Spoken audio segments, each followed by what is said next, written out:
আবু বকর সিদ্দিক রাদিয়াল্লাহু আনহুর মতো ব্যক্তিত্ব তৈরি করতে পেরেছিলেন প্রিয় নবী সাল্লাল্লাহু আলাইহি ওয়াসাল্লামের সংস্পর্শে আসার কারণে।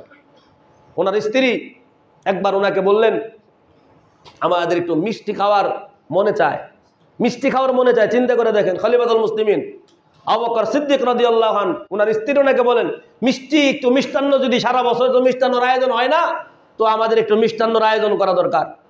আবু বকর রাদিয়াল্লাহু আনহু জিজ্ঞাসা করেন, কিভাবে সম্ভব?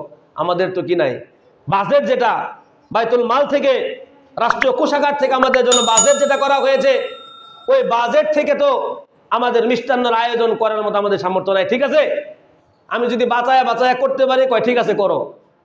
বাঁচাইতেছে। বেশ কিছুদিন পরে কিছু টাকা আইনা আবু বকর রাদিয়াল্লাহু আনহু হাতে ধরিয়ে দিয়েছেন। ওনার স্ত্রী হাতে ধরিয়ে দিয়ে বলতেছেন, এই যে নেন, এই যে নেন, আমরা এতটুকু বাঁচাতে পেরেছি, এতটুকু বাঁচাতে পেরেছি। সাথে সাথে আবু বকর রাদিয়াল্লাহু আনহু ওই সম্পদটুকু নিয়ে বাইতুল মালে জমা দিয়া ওই পরিমাণ অর্থ নিজের নাম থেকে কাটায়া বলছে, এই পরিমাণ অর্থের কম হইল আমার সংসার চলে। বুঝেন নাই? বলে আমার সংসার চলার জন্য এই পরিমাণ অর্থ কম হইলেও চলে, কারণ যদি নাই চলতো তাহলে আমার স্ত্রী এই পরিমাণ অর্থ কি করতে পারতো না, সেভ করতে পারতো না। এতটুকু যেহেতু সেভ করতে পেরেছে, সুতরাং আমার সংসার এই পরিমাণ অর্থ না হইলেও চলে। সাথে সাথে সেটা রাষ্ট্রীয় কোষাগারে জমা দিয়েছে, তো দিয়েছে, রাষ্ট্রীয় কোষাগারে জমা দিয়া পরবর্তী মাস থেকে ওনার নামে বরাদ্দকৃত টাকা ওই পরিমাণ কমাই দিয়েছে।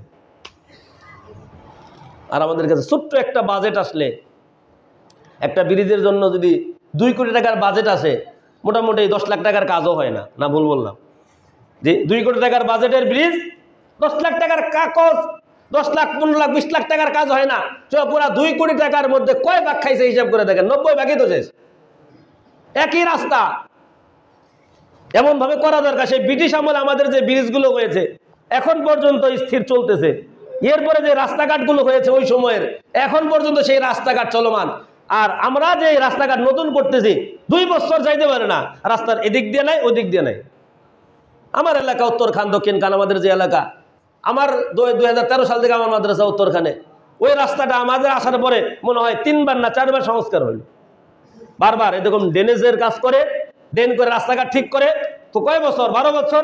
12 বছরের মধ্যে যদি 3 বার কাজ হয়, তো কোটি টাকার বাজেট তো নাকি নাকি লাখ টাকা? লাখ টাকা তো বাজেট হয় নাই, কোটি কোটি টাকা ব্যয় করে রাস্তা করেছে। রাস্তা করার পরে সেই রাস্তা কয়দিন, 2-1 বছর পরে এদিকে থেকে জলটা উঠে গেছে, ওদিক থেকে পানি জমে, ওদিক থেকে শেষ, আবার ভাঙো। ভাঙো মানে আবার নতুন বাজেট করো আর কি। অনেক আগে একটা গল্প শুনছিলাম, সরকারি এক বাজেটের জন্য এক জায়গায় একটা পুকুর আছে, পুকুর বুঝেন তো, এটা বড় একটা পুকুর আছে।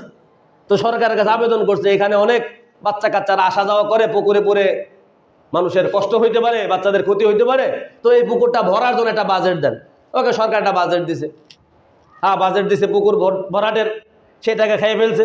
আবার বাজেট দিছে কিছুদিন পরে, ওই পুকুরটা ওই জায়গায় এখন এলাকাবাসীর কি হচ্ছে, অসুবিধা হয়। এলাকাবাসীর সুন্দর একটা গোসলাচল করার জন্য, প্রয়োজন পুরো করার জন্য এখানে একটা কি দরকার, পুকুর দরকার।